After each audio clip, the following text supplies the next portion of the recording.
This is Reena Singh and please welcome Biowaves. कैसे हो आप सब? उम्मीद करती हूँ अच्छे होंगे, स्वस्थ होंगे, मन लगाकर पढ़ाई कर रहे होंगे।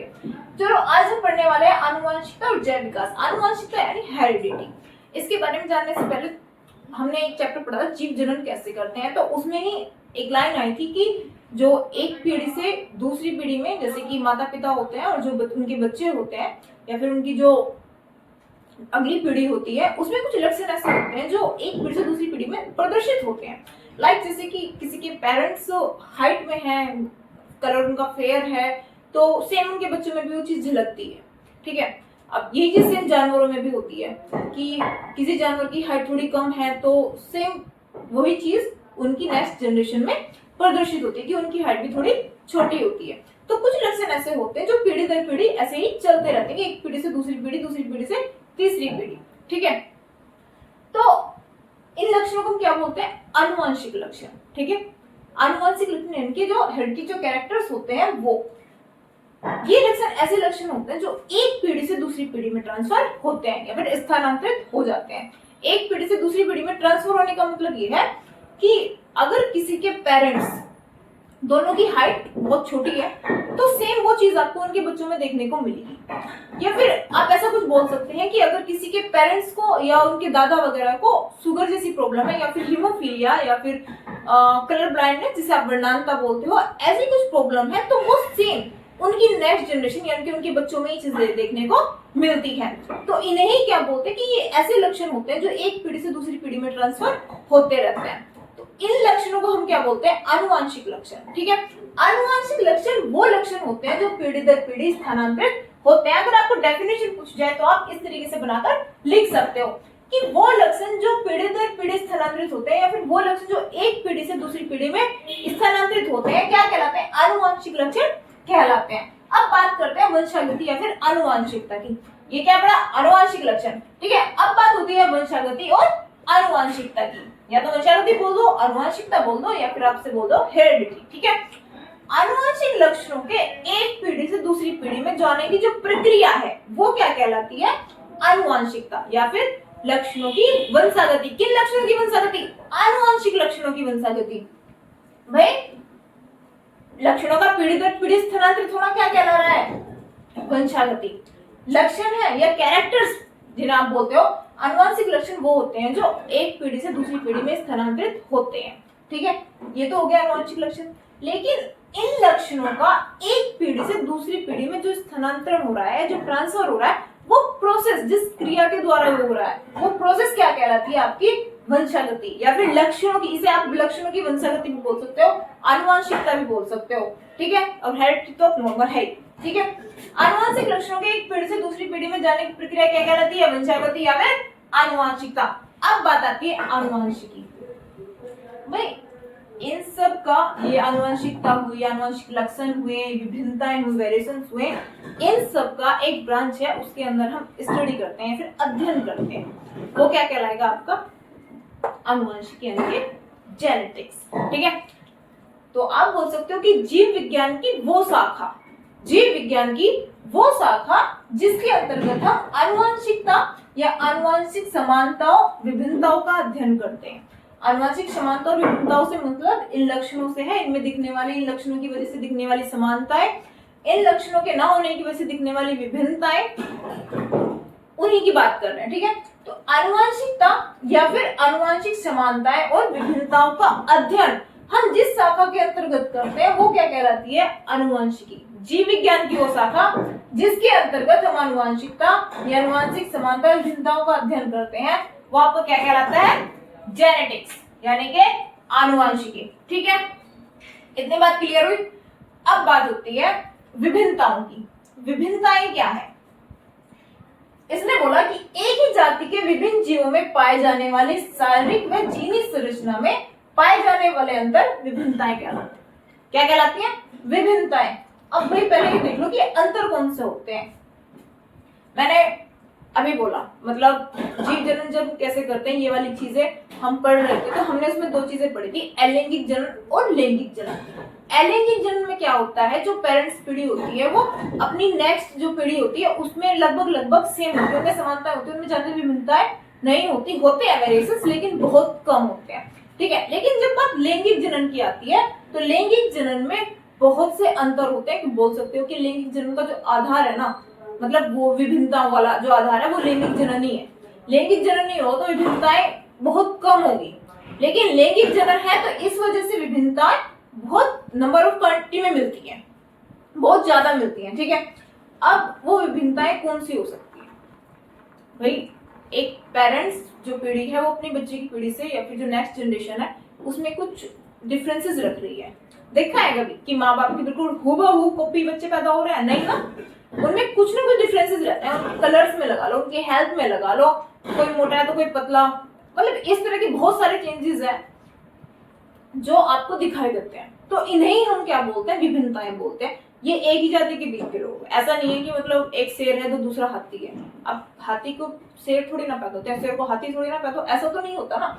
तो सीधी सीधी बात है, एक ही जाति के विभिन्न जीवों में, भाई एक ही जाति है, ठीक है, उसके विभिन्न जीवों में पाए जाने वाले जो शारीरिक मतलब जो उसके फिजिकल, जो उसकी आपको जो एटोमी दिखाई दे रही है उस जीव की, उसमें जो अंतर है, ठीक है, किसी की हाइट बड़ी है, किसी की हाइट छोटी है, किसी की कान लंबे है, किसी की नाक छोटी है, इस तरीके से जो अंतर दिखाई देते हैं। फिर बात आती है जीनी संरचना में, जो उसका डीएनए है, आपको जो जीन होती है, जो डीएनए होता है, उनमें पाए जाने वाले जो डिफरेंसेस है, इन सबको मिलाकर क्या कहते हैं हम? विभिन्नताएं। ठीक है, वही विभिन्नताएं होती हैं जो जैव विकास का आधार होती हैं, जो उसे तैयार करती हैं। आप ऐसा बोलो कि मतलब आप ह्यूमन बींग्स को लगा लो, मनुष्य में लगा लो, जो मनुष्य में जनन होता है, लैंगिक जनन होता है, तो उसमें क्या फोटोकॉपीज पैदा होती हैं बच्चों में? नहीं, बच्चे अलग होते हैं। किसी का गुस्से का लेवल हाई होता है, किसी को ब्लड रिलेशन वाली प्रॉब्लम रहती है, किसी को हीमोफीलिया रहता है, किसी को होना, किसी को शुगर, कैलेस्ट्रॉल, इस तरह की कुछ प्रॉब्लम्स होती हैं। वे पीढ़ी दर पीढ़ी, अगर सपोज करो किसी को कैलेस्ट्रॉल की प्रॉब्लम, वो पीढ़ी दर पीढ़ी चलती ही रहे, लगातार चलती रहे, उसका कोई तोड़ नहीं है। ठीक है, उसका कोई भी आप इलाज बोलो, तोड़ बोलो, उसका ऐसा कुछ भी नहीं है, मान के चलो। तो क्या ऐसे तो एक जनरेशन आगे जाके डिस्ट्रॉय होने की कगार पे हो जाएगी? उसमें विभिन्नताएं जरूरी है। ठीक है, उस जनरेशन में विभिन्नताएं जरूरी है। जेनेटिक जो उनका लेवल होता है, जो डीएनए लेवल होता है, उस पे जाकर, ठीक है, वो विभिन्नताएं होंगी, तभी नेक्स्ट जनरेशन थोड़ा एग्जिस्ट करने वाली कंडीशन में होंगी, या फिर जो आप कंडीशंस उसे प्रोवाइड कराओगे, जो एनवायरनमेंट उसे प्रोवाइड कराओगे, वो उसमें रहने के लिए बन पाएगा। ठीक है, अब ये विभिन्नताएं दो लेवल की होती हैं। एक होता है दैहिक विभिन्नताएं और दूसरी जनन कोशिकाएं विभिन्नताएं। दैहिक विभिन्नताएं में होती है जो आपको दिखाई देती है, ठीक है, जो शारीरिक लेवल पे, जो फिजिकल लेवल होता है उसका, उस लेवल की जो विभिन्नताएं होती है, वो जो उसके शारीरिक शरीर से संबंधित होती हैं, वो आपकी दैहिक विभिन्नताएं होती हैं। ये विभिन्नताएं किन वजह से होती है? ठीक है, वातावरणीय दशा, यानी कि जो आपकी एनवायरमेंटल कंडीशंस है, वो पालन पोषण, उसे किस तरह का न्यूट्रिशन दिया जा रहा है। ठीक है, अब कोई हेल्थी बच्चा है, उसे अचानक से खाना देना बंद कर दो, एक ऐसे एनवायरनमेंट में डाल दो जहाँ पे कोई ना हो, वो अकेला सर्वाइव कर रहा हो, तो बहुत ज्यादा उसे पालन पोषण भी जब करोगे तो उसे बहुत सारी बीमारियां होने के चांसेस हैं। रहन सहन, आप उसे कैसा एनवायरनमेंट प्रदान कर रहे हो, किससे माहौल दे रहे हो बच्चे को, उसकी एजुकेशन, अगर उसे आप एजुकेशन नहीं दोगे तो ऑब्वियसली बात है बच्चे का मेंटल जो आईक्यू लेवल है वो क्या होगा। ठीक है, क्लाइमेट यानी जो जलवायु होती है, उनसे होने वाली उत्पन्न विभिन्नताएं, ठीक है, इन विभिन्नताओं को हम क्या कहते हैं? दैहिक विभिन्नताएं, या फिर शारीरिक जो आधार पर विभिन्नताएं होती है, वो विभिन्नताएं होती हैं जो उत्पन्न तो होती हैं, लेकिन अगर चाहें तो ये वहीं के वहीं खत्म भी हो जाती है। वेरिएशंस होंगे, लेकिन अगर हम चाहें इनका क्योर हो सकता है। ठीक है, आपने कभी कभी एग्जांपल्स पढ़े होंगे कि कुछ न्यूज में भी आता है कि एक बच्चा ऐसे जंगलों में से पाया, वो चल नहीं सकता, बोल नहीं सकता, चारों अपने दोनों हाथों को चलने के लिए यूज कर रहा है। जैसे बच्चा छोटा चलता है, लेकिन वो बड़ा होने के बाद भी ऐसे ही कुछ क्रियाएं होती है, उसके एक्शंस कुछ ऐसे होते हैं जैसे जीवों से मिलते हैं, बिकॉज वो कहाँ रह रहा है? वो जंगल में रह रहा है, इस वजह से उसका जो आसपास का एनवायरनमेंट है उसे इफेक्ट करता है। ठीक है, ये विभिन्नताएं वो वाली विभिन्नताओं की बात करते हैं कि अगर टाइम से इन्हें क्योर किया जा सकता है, और ये विभिन्नताएं वो है जो एक पीढ़ी से दूसरी पीढ़ी में स्थानांतरित नहीं होंगी। सबसे मेन पॉइंट इन वाली विभिन्नताओं का, इन वेरिएशंस का यही होता है कि उत्पन्न तो हो जाती है, लेकिन एक पीढ़ी से दूसरी पीढ़ी में ट्रांसफर या स्थानांतरित नहीं होंगी। ठीक है, अब आती है जनन कोशिका विभिन्नताएं, यानी कि जो जर्मिनल आपका लेवल होता है उसमें होने वाली विभिन्नताएं। ये जीवों के आनुवंशिक पदार्थ यानी कि डीएनए या फिर जीनी संरचना में अंतर के कारण उत्पन्न होती है। यानी कि कोई क्रोमोसोम्स जिसे जहां नहीं जुड़ना चाहिए था वो दूसरे क्रोमोसोम पर आकर जुड़ गया, ठीक है, ये गुणसूत्र जिसे बोलते हैं, वो अपनी जगह से हटकर थोड़ा लंबा हो गया या फिर वहां से हटकर किसी दूसरे क्रोमोसोम पर जाकर जुड़ गया, तो उन डिफरेंसेस की वजह से जो विभिन्नताएं उत्पन्न होती हैं वो आपकी कौन सी कहलाती है? जनन कोशिका विभिन्नता। ये विभिन्नताएं एक पीढ़ी से दूसरी पीढ़ी से स्थानांतरित होंगी बिकॉज ऑफ, क्योंकि ये जीनी स्ट्रक्चर है, आपका जो डीएनए परफॉर्म करता है, जो काम करता है डीएनए, ये उसकी वजह से जीनी संरचना में जो अंतर होता है उसके कारण जो विभिन्नताएं होती है वो वाली विभिन्नताएं होती है, ये नेक्स्ट जनरेशन में जाकर ट्रांसफर हो जाती है। अनुवांशिकी, ठीक है, अनुवांशिकी जो वर्ड था, जेनेटिक्स जो वर्ड था, ये आपका दिया था बैटसन ने। किसने दिया था? बैटसन ने। और कभी दिया था? 1905 में। अब बात आती है, बैटसन ने 1905 में इसका नामकरण तो कर दिया था, अनुवांशिकी जो वर्ड दिया था वो इन्होंने दिया था 1905 में, लेकिन प्रॉब्लम ये थी कि जो अनुवांशिक थी ना, अनुवांशिकी थी, जो जेनेटिक्स थी, उसकी नींव ऑलरेडी 1866 ईस्वी में, कभी 1866 में ग्रेगर जॉन मेंडेल करके एक साइंटिस्ट हुए, उन्होंने डाल दी थी, ठीक है। इन्हें क्या कहा जाता है? फादर ऑफ जेनेटिक्स, यानी कि फादर ऑफ जेनेटिक्स, अनुवांशिकी के जनक इन्हें कहा जाता है, ठीक है। ये ऐसे इंसान थे जिन्होंने अनुवांशिक भाई एक्सपेरिमेंट्स तो इनसे पहले भी बहुत से साइंटिस्ट ने किए, लेकिन एक तरीके से जो बेस, जो अच्छे से आधार जिन्होंने क्लियरिफिकेशन के साथ में ये चीजें अनुवांशिकी के बारे में बताया, वो कौन थे? Gregor John Mendel. अब इनके बारे में थोड़ा जानना जरूरी है। 1822 में ये जर्मनी में पैदा हुए थे। कहाँ पैदा हुए थे? जर्मनी के एक सिलिसिया करके एक गांव था, उसमें ये पैदा हुए थे। एक बहुत छोटी सी साधारण सी फैमिली थी। उसके बाद इन्होंने अपनी जो प्राइमरी एजुकेशन थी, इनकी जो प्रारंभिक शिक्षा थी, वो इन्होंने अपने घर पढ़ ली। उसके बाद इन्होंने अलग अलग जगह से अपनी एजुकेशन पूरी की एंड एट लास्ट ये ऑस्ट्रिया में एक पादरी के पद पर चले गए। पादरी समझते हो, मतलब गिरजाघर में होते हैं, जो पादरी होते हैं वो गिरजाघरों में होते हैं। ये उन्होंने उसका काम या उसकी दीक्षा लेना शुरू कर दिया ऑस्ट्रिया में जाके। उसके बाद इन्हें वापस लगा कि इन्हें अपनी एजुकेशन आगे कंटिन्यू करनी चाहिए और ये वापस वियना में चले गए। वियना एक जगह है जहाँ पे इन्होंने अपनी भौतिक विज्ञान और स्टडीज अपनी कंटिन्यू रखी, जहाँ पे इन्होंने किस चीज का अध्ययन किया? भौतिक विज्ञान और विज्ञान आदि का। अब वहां से अपनी एजुकेशन कंप्लीट करने के बाद ये 1854 में वापस आए। कभी आए? 1854 में वापस आए। ये कहां पर? उसी गिरजाघर में जहां पर ये पादरी हुए, या इन्होंने पादरी की दीक्षा ली थी। और वहां पर आकर इन्होंने अपना अध्यापन कार्य भी, एक मठ में अपना स्टडी का काम भी शुरू कर दिया और साथ में इन्होंने कुछ एक्सपेरिमेंट्स करने शुरू कर दिए। उस गिरजाघर के जो एरिया था, उस एरिया में इन्होंने अपने एक्सपेरिमेंट करने शुरू कर दिए। 1854 से लेके कंटिन्यू 1800 यही कुछ 64 तक इन्होंने अपने 8 साल एक्सपेरिमेंट्स करे। किस पर एक्सपेरिमेंट्स करे? मटर के पौधे पर। किस पर करे? मटर का जो प्लांट होता है उस पर, यानी कि पाइसम सैटाइवम आप जिसे बोलते हो, जिसका बॉटनिकल नेम क्या है? पाइसम सैटाइवम। उसके पौधे पर इन्होंने एक्सपेरिमेंट्स किए। और यही कुछ 1866 में, ठीक है। कभी? 1866 में इन्होंने अपने जो एक्सपेरिमेंट थे उनसे कुछ निष्कर्ष निकले थे, कुछ रिजल्ट्स निकले थे। क्या निकले थे? रिजल्ट्स निकले थे। उन्होंने उसे एक पत्रिका में, जो आपकी जो मैगजीन होती है, उसमें इन्होंने प्रकाशित कर दिया। अब पत्रिका का क्या नाम था?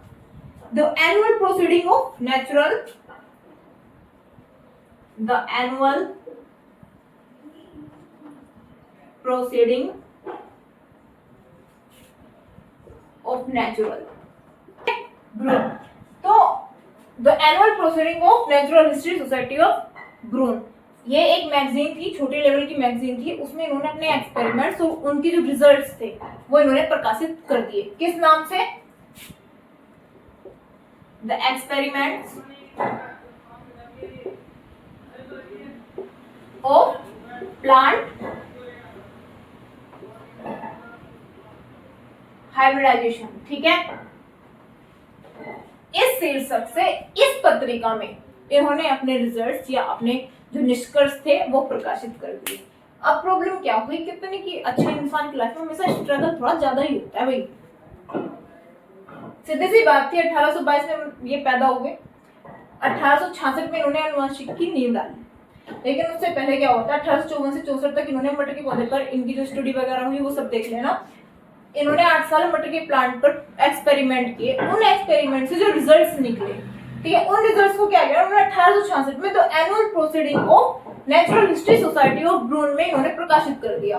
किस नाम से या किस शीर्षक से? The experiment of plant hybridization. ठीक है, पादप प्लांट्स में संकरण प्रयोग, ठीक है, जो संकरण के जो प्रयोग होते हैं उस शीर्षक से इन्होंने अपना जो विप एक्सपेरिमेंट था उन्होंने उसमें प्रकाशित कर दिया। अब प्रॉब्लम कहाँ हुई?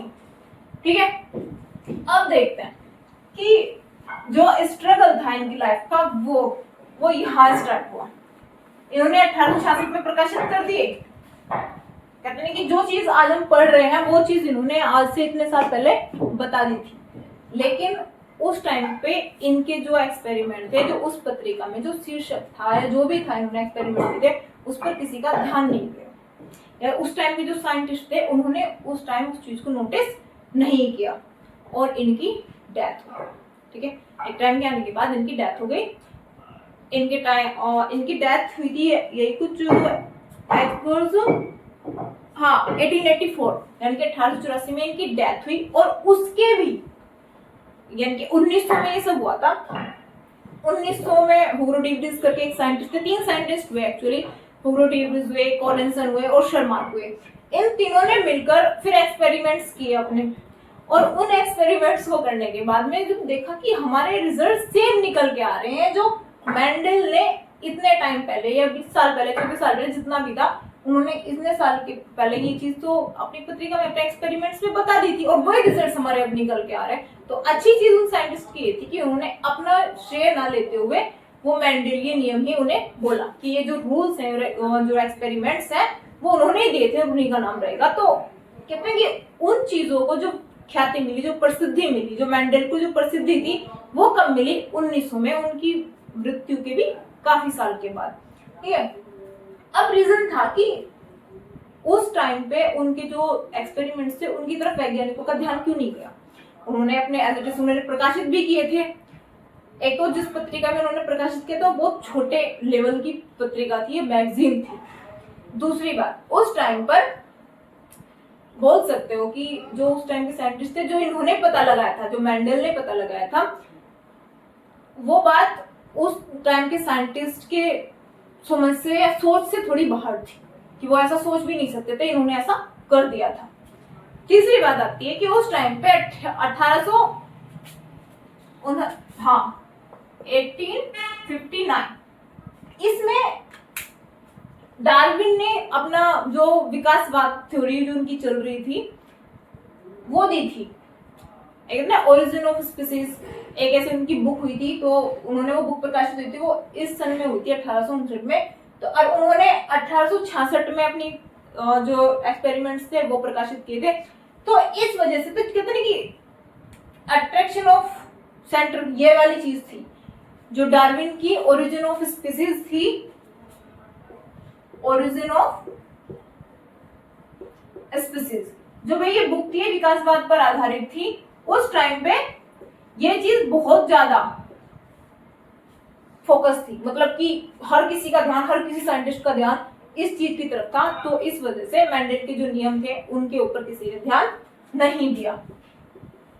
एक मुख्य कारण ये भी हो सकता है। अब बात आती है कि मेंडल ने जो एक्सपेरिमेंट करे वो उसमें सक्सेसफुल क्यों हुए, या फिर उन्होंने मटर के प्लांट को ही क्यों चुना।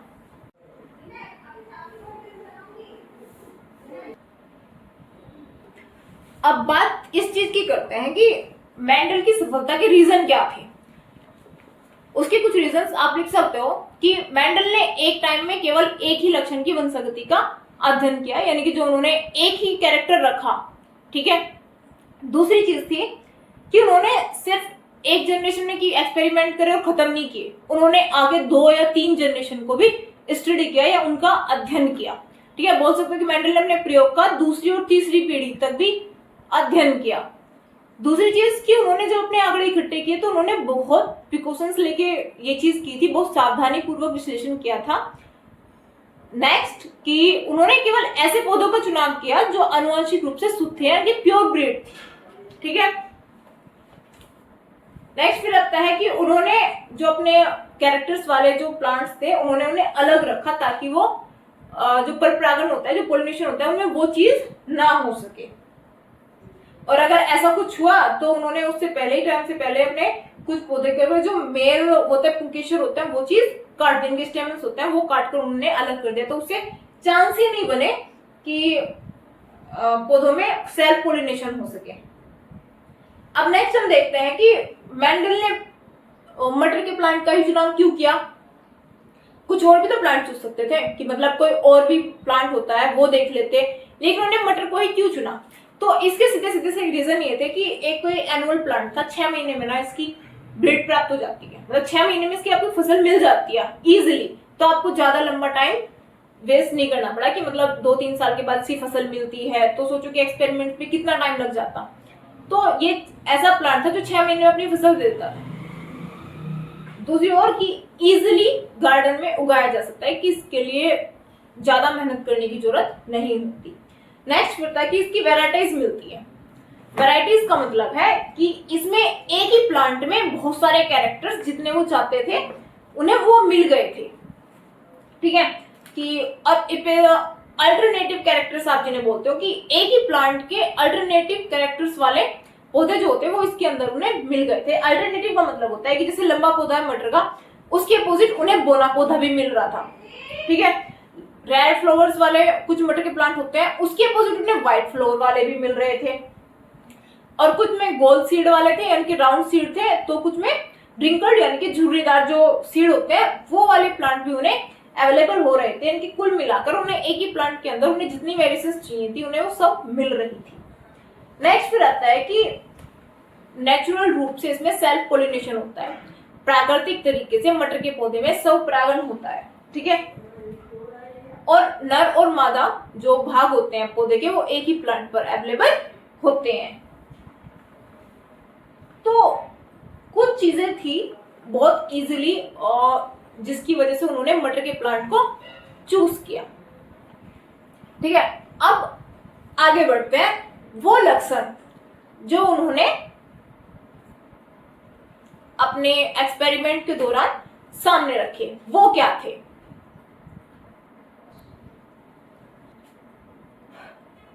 ओके, अब बात करते हैं कि मेंडल ने जो लक्षण लिए थे वो कौन से कैरेक्टर्स थे।